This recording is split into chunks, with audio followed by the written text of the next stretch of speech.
Good morning, everyone. Welcome to the Education Decision meeting. I'm Susie Horton. I'm the Cabinet Member for Education. And I'm just going to go around the room and ask everyone to introduce themselves. I'm Tom Coles. I'm the Labour Opposition Spokesperson for Education. I'm Alison Edgerton. I'm the Group Accountant with the responsibility for schools. Thank you. Bev Penniket, Finance Manager for Children, Families and Education.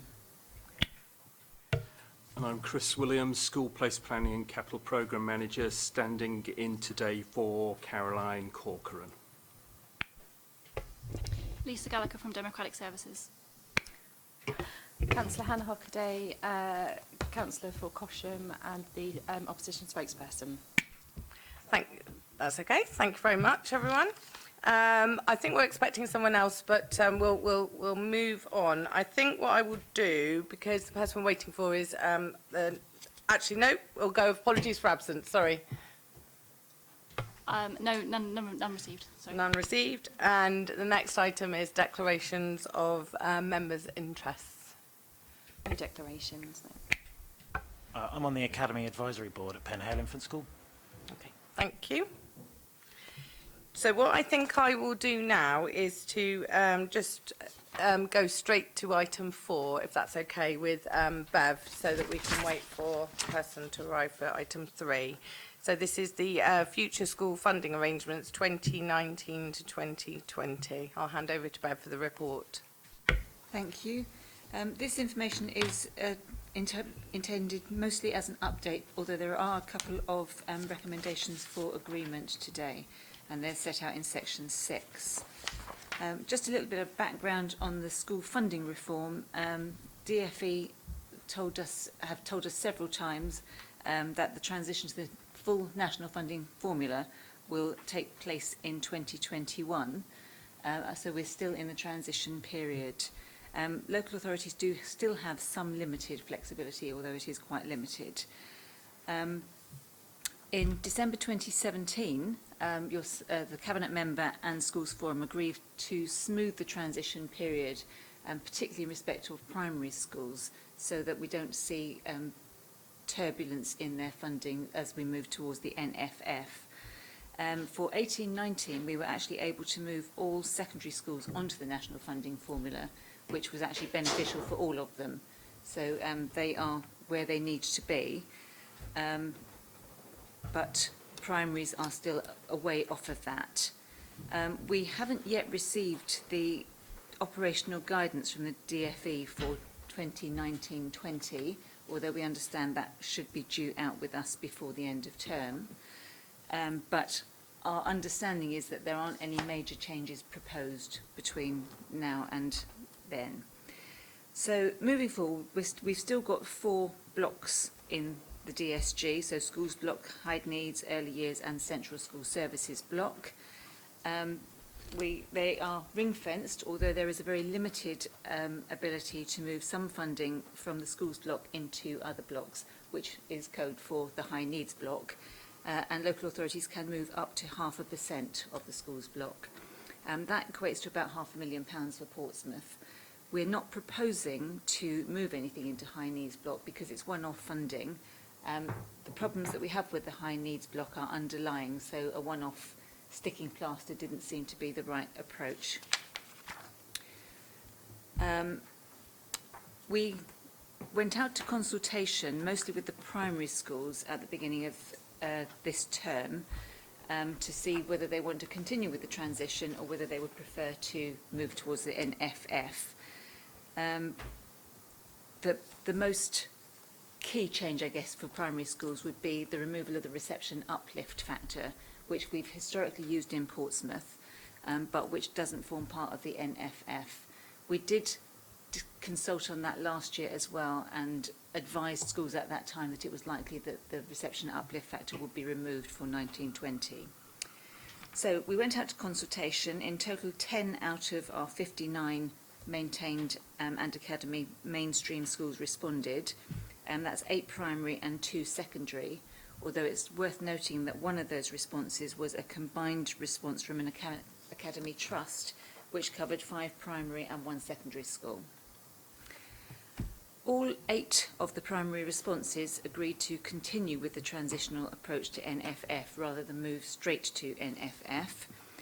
So our first proposal is on 6.4, which is to set the 2019-20 primary mainstream formula based on the transitional approach, and our indicative values are shown in Appendix C. If we look at 6.5, 3 of the 8 primary schools agreed that reception uplift factors should be removed, which is what we'd already told them about last year. However, 5 primary schools disagreed with that approach, although those 5 formed the combined response that I talked about earlier. So we note the disagreement on the issue, but our recommendation stands to remove the reception uplift factor, simply because the majority of schools had already been told that we were expecting to remove it. It doesn't form part of the NFF. So that's the second recommendation. And thirdly, all of the 10, including the secondary schools, agreed to maintain the minimum funding guarantee at -1.5%, which is what it's been for many years. So that's the agreement that we're looking for. But if we just move on to the high needs budget, we told Cabinet Member and Schools Forum back in January that it was impossible to set a balanced high needs budget for 18-19 due to some exceptional pressures that came through very late in the budget setting process.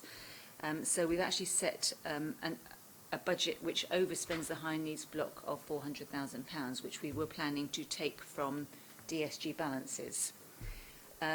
Over the summer term, Head of Inclusion has set up 2 task and finished groups with school representatives,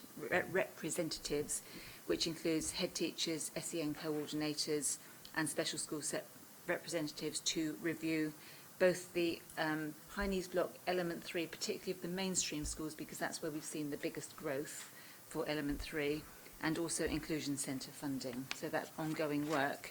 And the outcomes of that will come back in the autumn to head teachers briefing and Cabinet and Schools Forum. On the early years side, when we implemented the new early years formula back in April 2017, it was agreed that we would review the rates at a later date to make sure that we had them right. We couldn't do that last year because due to the changes in the 15 hours to 30 hours, we didn't have enough data to ensure that we could robustly calculate what the effects would be of any changes. So we have just started now to review the rates, and the working party has just been set up. And again, the findings of that will come back in the autumn term with any recommendations arising from that. Thank you very much. Just before we go to questions, I'll just say a couple of other people have come in, so would you like to introduce yourselves, please? Yeah, Mike Stoneman, Deputy Director, Children's Services. Julia Catherine, Head of Inclusion. Thank you very much. I hope you don't mind, we just went on to the next one. We'll come back to your one next. That's fine. Okay, so thank you very much, Bev, for that report. Has anyone got any questions or comments? No? So thank you very much. So I'll just go through the recommendations. I mean, I think just as a couple of general points is just to emphasise the fact that all these discussions do go through Schools Forum, which I think is really important to note. And notwithstanding the fact that they are all very difficult decisions that we're making, we're moving towards the national funding formula and trying to make it the smoothest journey we can. And I think all these considerations go towards that. Just to note the progress being made towards the 2019 and 20 local funding formula, including the issue of the consultation to mainstream schools, as Bev described. Secondly, to note the outcomes of the consultation issued to mainstream primary schools and agree the proposals. And also, particularly to note that the DFE are reviewing the methods of funding the Local Authority for Growth and the High Needs Block, and there will be a further update. We don't always know when those are coming.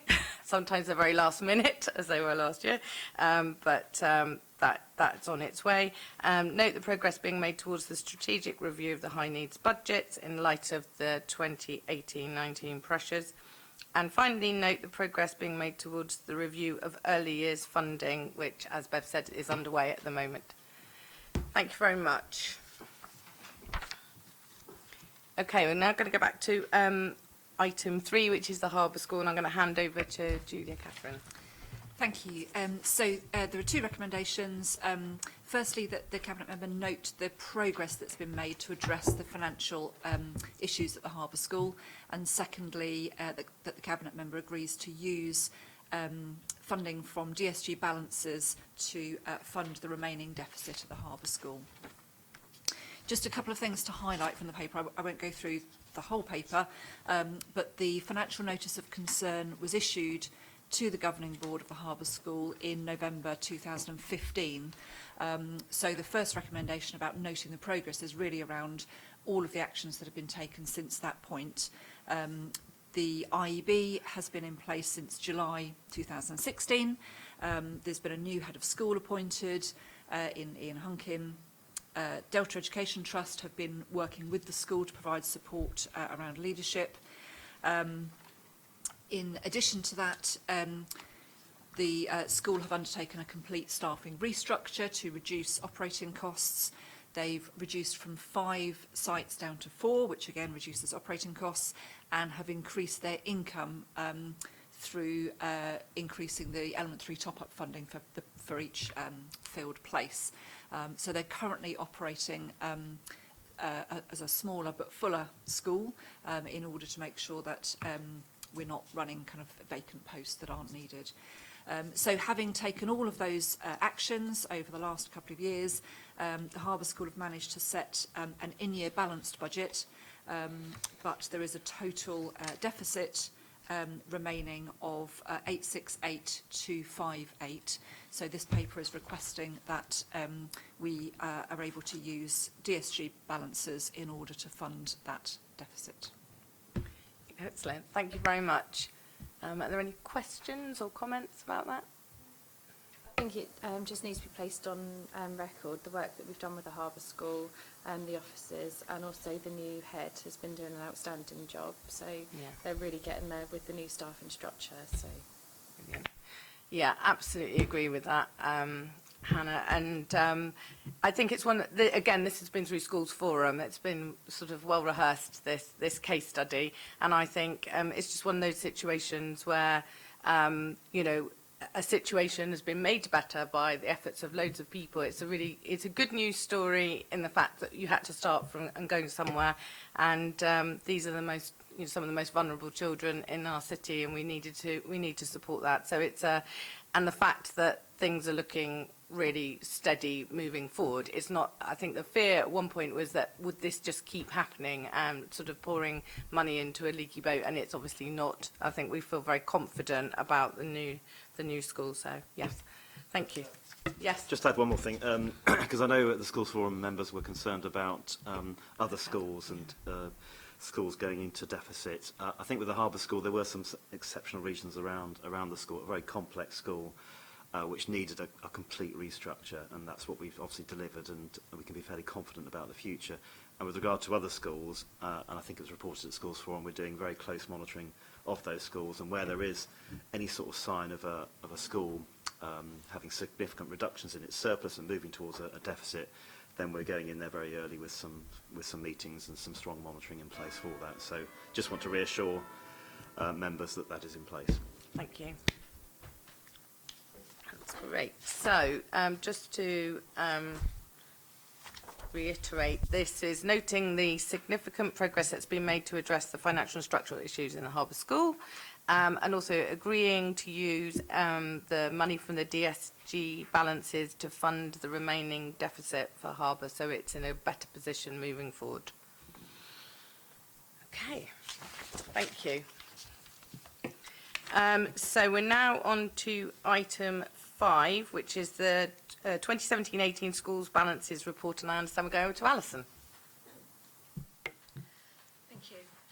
This is an annual report which comes to the Cabinet Member for Education, which reports on the level of maintained school balances as at the end of the financial year 2017-18 and any monitoring action that has been taken by the Council.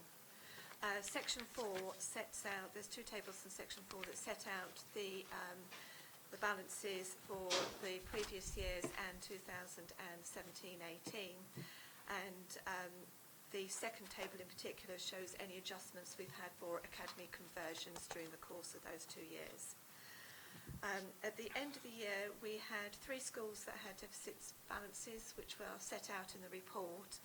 I would, however, like to bring your attention to Willow's Centre for Children, that at the end of the financial year did have a deficit balance, but because our financial year ends are a lot shorter, and with having the school holidays, we didn't actually manage to reach final agreement on the Element 3 funding for the top-up rates for 17-18. That has now been reached with the school, and if those agreements had been reached before the year end, the school would have actually had a small surplus of 17,500. So it was purely a timing issue that created that particular problem. That said, we are still working with the school with the childcare concerns that they've got.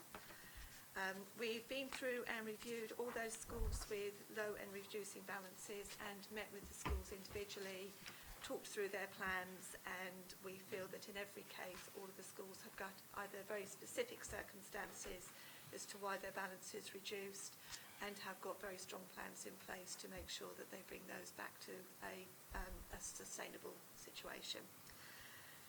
The report sets out in detail all of those schools where we've reviewed them that have excessive balances, and looks at what those schools are doing. Again, in some of those cases, we are meeting with the schools to discuss how they're progressing.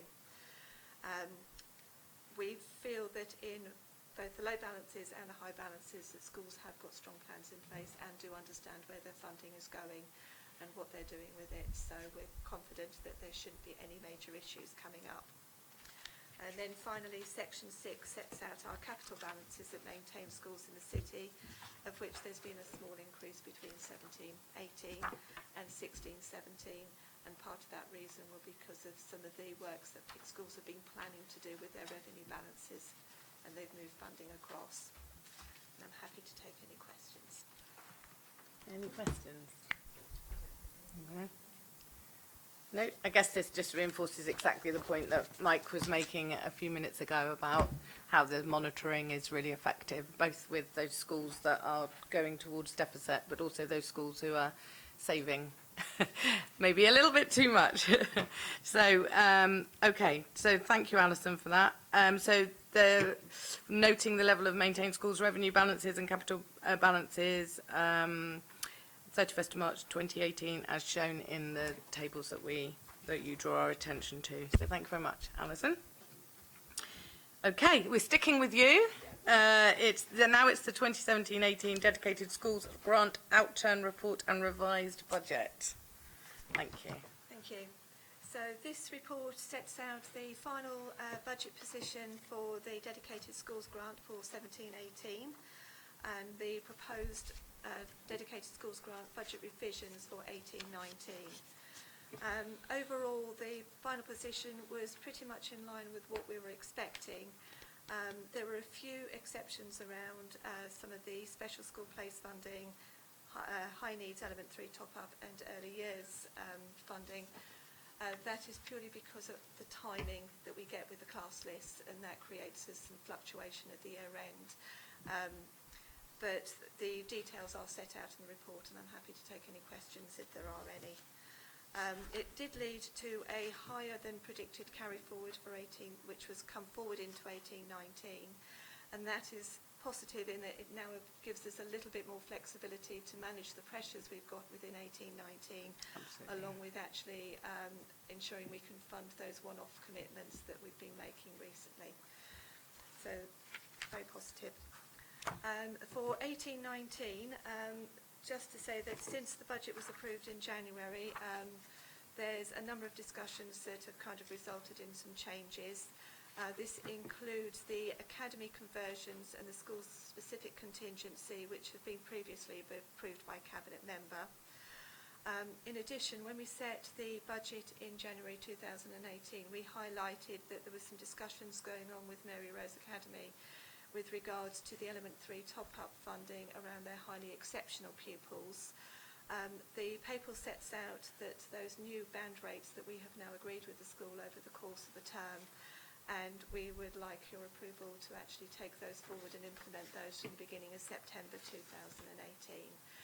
The table in Appendix 1 then sets out the revised dedicated schools grant budget, and of which it still balances back to the zero amount with regards to no pressures on the education department. Thank you very much. Thank you. Any questions or comments on that? No? I think it just should be placed on record the work that you've done in the finance department, because I know the last year there have been quite a few surprises and things. So, yeah, just to place on record our thanks to you. Thank you. That's great. Yes, and I think as we say, finishing with a positive balance is great, given some of the pressures that were brought upon last year. But I think we just also need to say that we're not complacent about that. It doesn't, we're very well aware that the backdrop is one of increased pressure rather than the opposite way, and therefore we need those balances, as you say, to step in when unintended events or situations occur. Okay then, so thank you. So on that report, I'm noting the year-end outturn budget position of the DSG, and the variance is explained in the report, and approving the revised DSG budget for 18-19 as set out in the table that Alison has drawn our attention to. Thank you very much. Okay, so the next item 7, is the School Modernisation Programme 2018-2019. So I'm going to hand over to Chris, who's going to do this report. Thank you. The report sets out the progress and provides an update on various project streams that we're currently working on.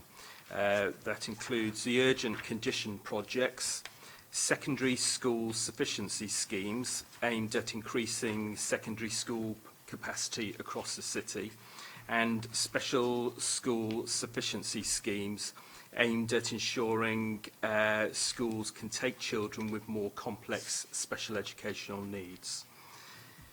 The details of all of the schemes are set out in the appendix for information. Section 3 provides an update on the urgent condition projects. These have mainly been taken or put together through identified surveys which we currently have available, asset management plan meetings, and recommendations by officers with specialist knowledge in this area.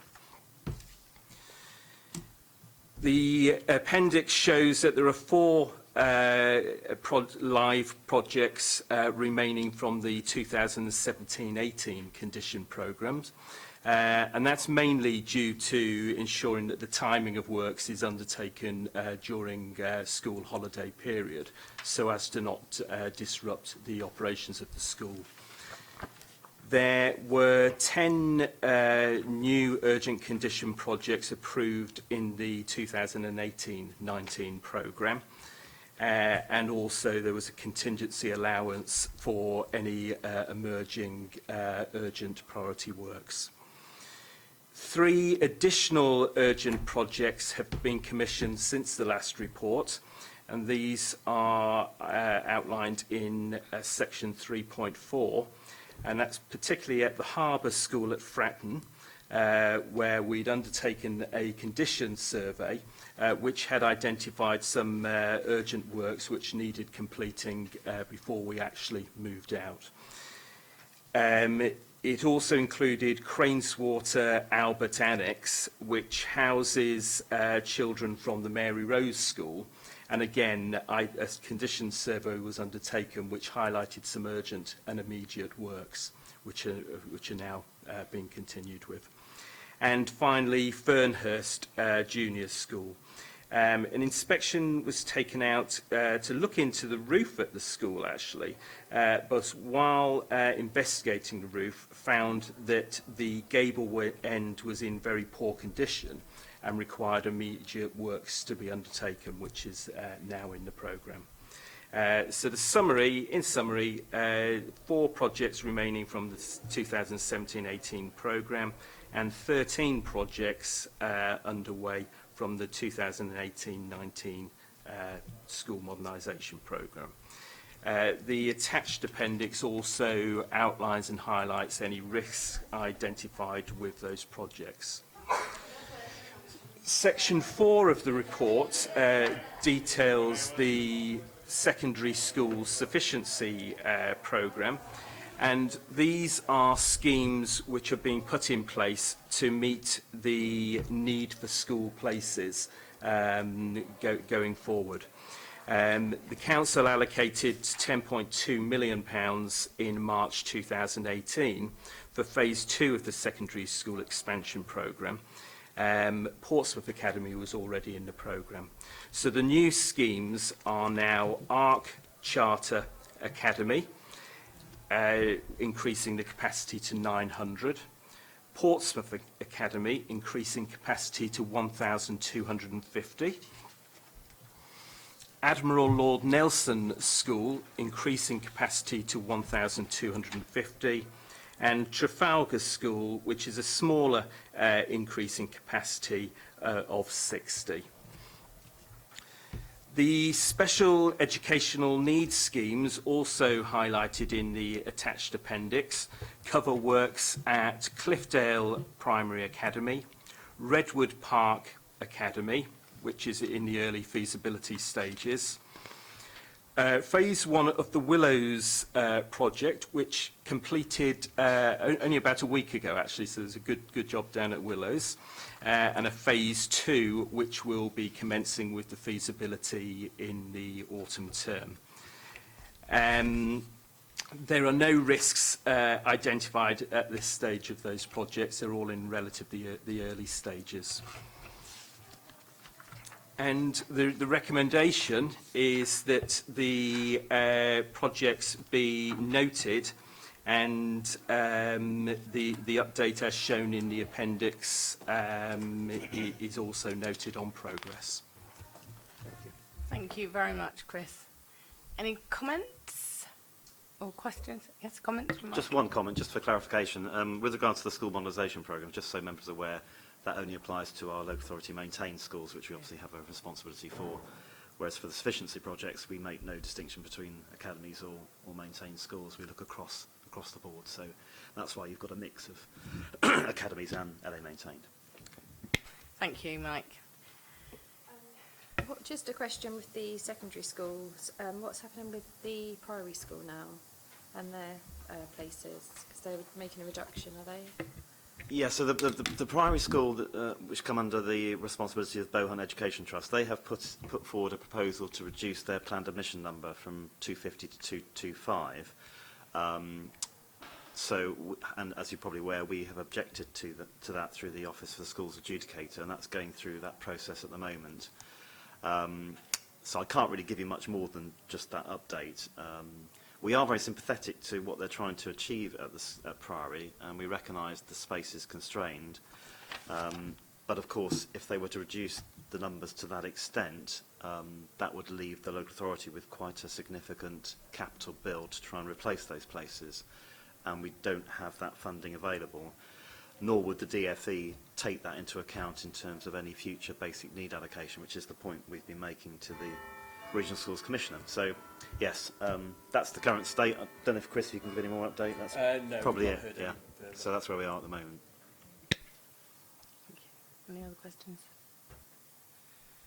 No. Thank you very much for that, in which case we will note the progress on the school modernisation urgent condition projects and the secondary school sufficiency projects.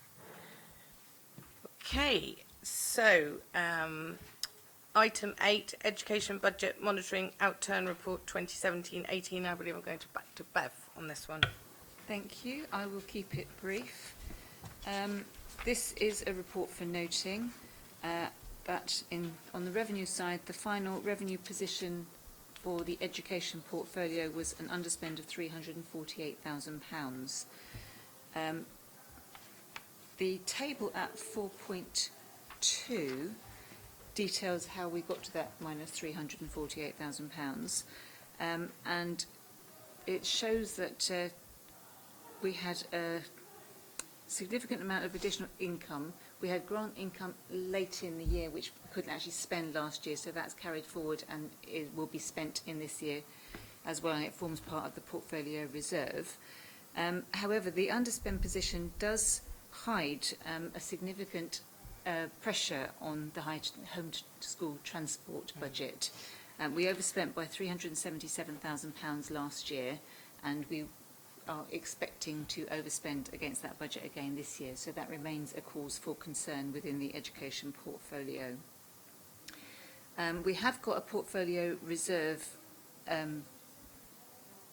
which now includes that 348, but if you take away the commitments that are already in place for 18-19, that reduces the reserve considerably, so it's about £200,000 available for other projects, I believe, at this stage. If we look at the capital side, there's an appendix Appendix 1 shows the detail of the capital projects in place, showing that currently that we are expecting to underspend against the approved capital programme. As Chris has already mentioned, we do need to keep a contingency there because we do get urgent condition works which pop up every now and then, so we do need to have some money available to be able to support those. Other than that, I think the report is fairly self-explanatory. Thank you, Bev. Mike? Just to add to that, in terms of the surplus that is left, which is about £200,000, that just I think to inform members, we're not looking to make any call on that this year, albeit it would be helpful, because we know that the budget is under quite a bit of pressure going forward. So at the moment, no plans whatsoever to use that, but to carry that forward on a continued basis because of the pressures we know are in place. Home school transport being obviously one of those. Yeah. Any questions, comments? The homeschool transport obviously is a concern. What will you look at going forwards for the next year and future years? Well, just to answer a bit of that, so we consulted on some changes to the homeschool transport budget last year, and we've now put those policies into effect from September, and that effectively removes the last bit of discretionary elements of the budget, so the pre-5 and the post-19, with the hope that that would balance the budget. But of course, the demand is going up, so we've got more children who are eligible for homeschool transport than ever before. So whilst we've made these changes to the policy, the pressure's still there, and our forecasts are suggesting that there will be an overspend. We won't really know the true picture until the autumn, when we've done all the transport routes and everything is in place. But you know, it will be an ongoing pressure, no two ways about it. Yes.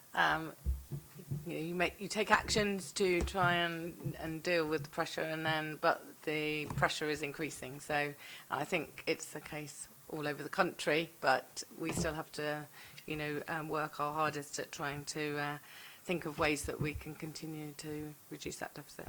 Yeah. Okay. Any other comments? So.